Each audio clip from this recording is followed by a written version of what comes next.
From flubbing his lines to making his coworkers laugh, here are the best Michael Scott bloopers and funny moments. When it comes to being a boss, you have to admit that Michael tolerated a lot of nonsense from his subordinates. Whether it was Dwight overstepping his boundaries, dirt, vomit, fecal matter, exposing yourself to germs, or Stanley's general apathy towards work, he actually allowed his staff to do whatever they wanted when they wanted.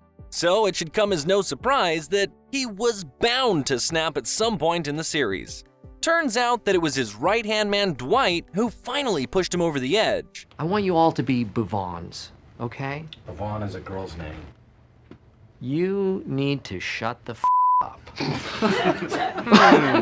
Sounds like someone should be calling Toby to deal with such foul language in a professional environment. And speaking of Toby, it was no secret that Michael couldn't stand him. No, God! Just the mere presence of Dunder Mifflin's HR rep in Scranton made Michael's blood boil. Yet, no matter what the regional manager threw at the mild-mannered and placid Toby, he never seemed to take it personally or react in an overly hostile manner. Instead, he maintained his cool and took the high road. Well, except for that one time when Toby lashed back with an expletive at Michael. I mean, just take a look for yourself. Indubitably. You, man. Question: if HR is the person who's aggravating you, who do you report them to? Of course, Dwight was the master of asking questions on the show. Question: where can I put my terrarium? What the hell is a terrarium? And he also managed to get under Michael's skin with his constant butt-kissing and incessant need to be validated by his boss. But at the same time, he simply had no boundaries. He'd do the most inappropriate things and really have Michael questioning why he kept him around in the first place. There was one time, though, when he did something that forced Steve Carell to break character and burst into laughter.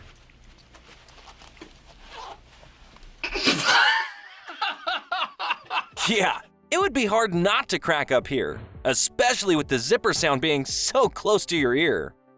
One person who Michael had a great relationship with was Pam.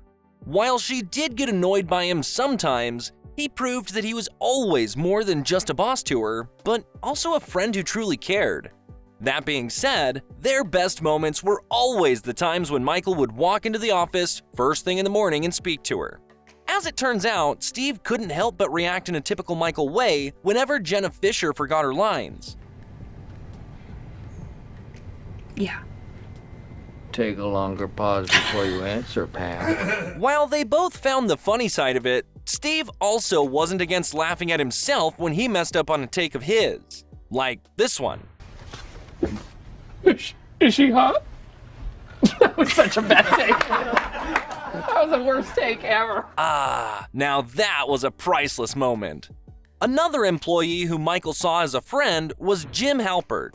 Sometimes Jim might have been irritated by how little work Michael actually did, but he always believed that his boss had his heart in the right place. In fact, whenever Michael went somewhere for the day, he'd always try to bring Jim along with him. However, there was one scene where a carpool was suggested, but just the mere presence of Michael made actor John Krasinski forget his lines and struggle to hold back the laughter. Together? We're gonna go separately. Several, huh? What? But it wasn't just the one instance where John messed it up, as this happened a few times afterwards as well. We'll carpool together.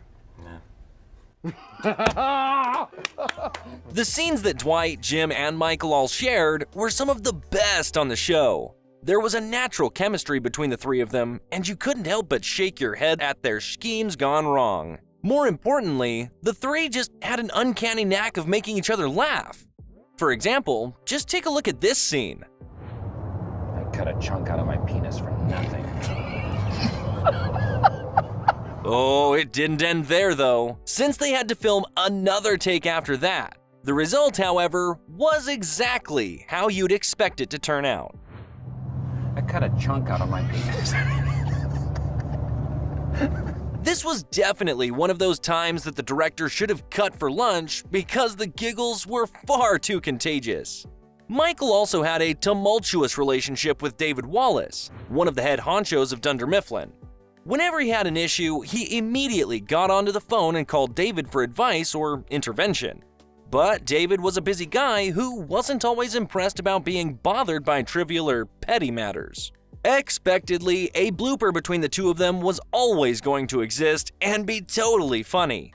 This particular one happened because Steve forgot his lines. However, his response to why he didn't remember them is pure comedy gold. Guess why I'm dressed up?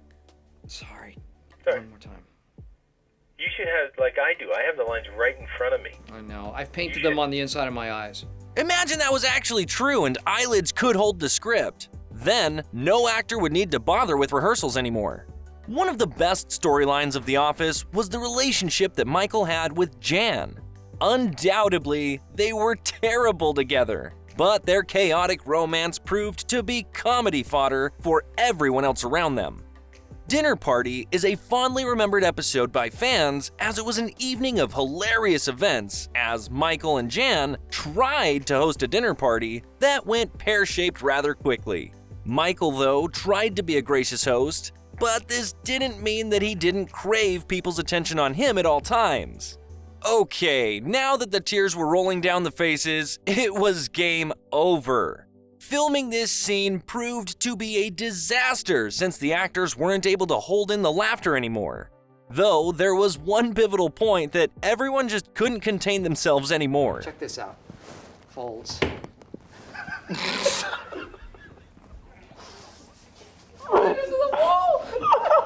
Honestly, the crying from laughter emoji must have been inspired by this scene. Sometimes the best bloopers are actually due to the production staff's accidental blunders on set. Since The Office was a mockumentary where the camera crew had to follow them around, there were some unintentionally chuckle-worthy moments because of people tripping or bumping into things. Such as this one moment where the camera got shaky. Do you recognize everybody else? You all right? She's drunk. Look, it was rather sweet of Steve that he actually checked on the person and seemed genuinely concerned for their safety. Some actors would have lost their minds because their take would have been ruined. When you think of The Office, though, the first thing that comes to mind is the unforgettable theme song. You can try to get it out of your head, but it's such a memorable tune that instantly makes you think of the sitcom. One of the sweetest and funniest moments on the set was when Steve actually started a sing-along with his castmates where they performed the song a cappella.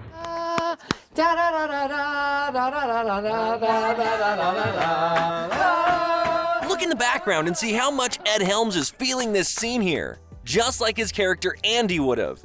So well done for bringing out the team spirit at Dunder Mifflin, Michael. Best boss I ever had. Now that we've rolled around in stitches watching Michael Scott's most hilarious and funny moments, why not catch up on some more great Office articles? Be sure to check out fortressofsolitude.co.za.